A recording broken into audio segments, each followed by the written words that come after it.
South Elan. You don't normally see me on this side of the camera, but today I wanted to show you something I discovered, a product I discovered. You've probably seen in a lot of my videos I use the Prop-It board to lay out the units of the quilt block at the very end of my videos, and then I take it to my machine and put the block together.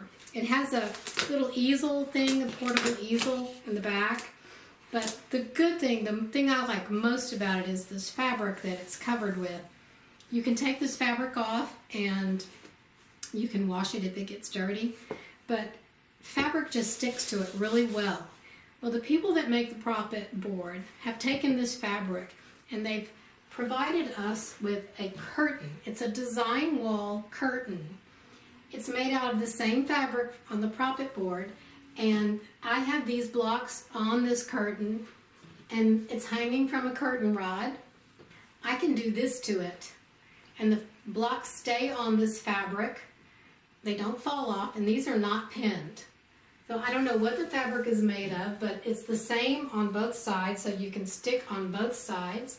What I'm going to do is show you my old design wall that I'm taking down, and I'm going to show you first how it works with a design wall.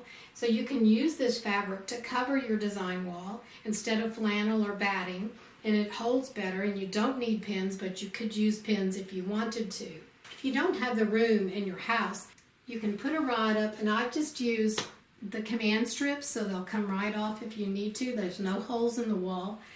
And you can fold this up, and this sticks to fabric this way, but when you fold it up like this, it does not stick to the fabric. So I don't know how that happens, but next I'm going to put this on my old design wall, and you can see how it works with a design wall if you want to cover your design wall. Then I'm going to take my design wall down, and I've hung this up, and I'll show you how you can just move these blocks around and how good it is.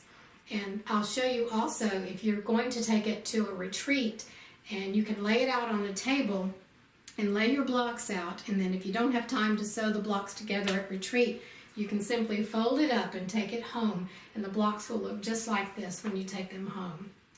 They come in 60 inches wide by 108 inches long.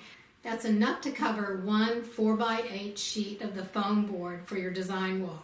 Okay, here is my current design wall. This is the top, and there's my door, here's the bottom. What these are, they're 2 sheets of 4x8 foot foam insulation boards. I think they're a 1/2 inch thick.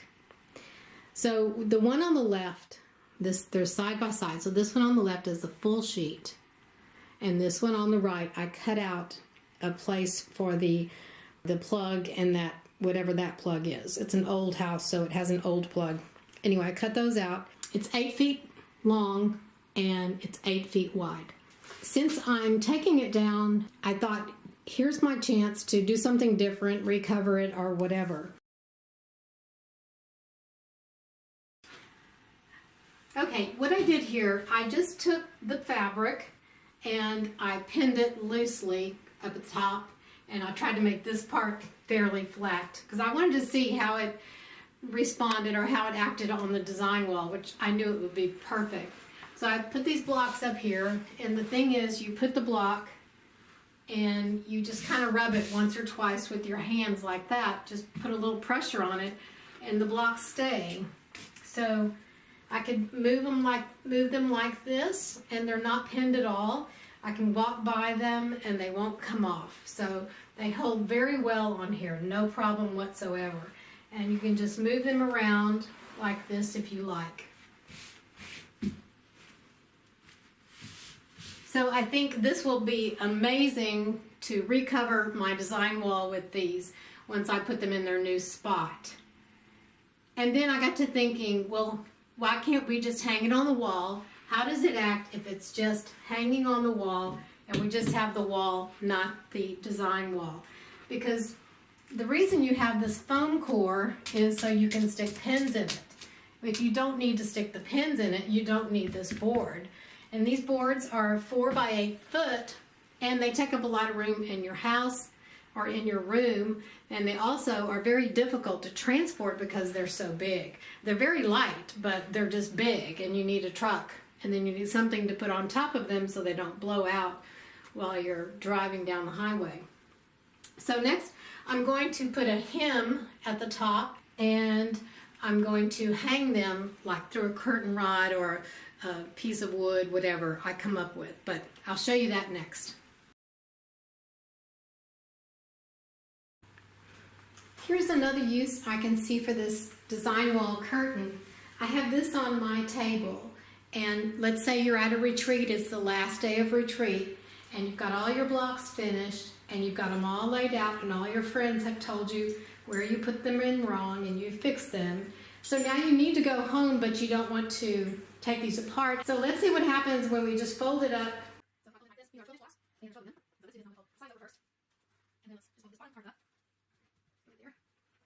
Now let's fold this like that. And this stuff is really interesting because it sticks to everything, but it doesn't stick to itself. I mean, it just sticks to fabric and threads. So let's do this and this. Okay, so now you have it all folded up and you put it in your bag. So now you take it home. Now let's unwrap it and see what happens. And this does not stick to the front of the blocks. I imagine because they're so adhered to the back that it doesn't. And the fabric, this design wall fabric is the same on both sides, so you can stick either side. So there it is. I mean, you take it home and you're all ready now to hang it on your wall or lay it out on the floor even, and then you can just start putting your rows together and finishing your quilt top. I think this is an amazing product for just its portability is what I really like, and no pins to stick you with. I took down the design walls, and this is just one of the panels. It's 60 inches wide, and I stitched a hem in there about 2.5 inches. That's the size ruler I had, and there it is hanging. And the rod I got, it can extend to 120 inches. So if I want to put another one on it side by side, I will. Those are just command strips that I'm hanging it with hooks. And I'll probably put another one in the center when I want to add the extra panel for the king size quilts or bigger quilts.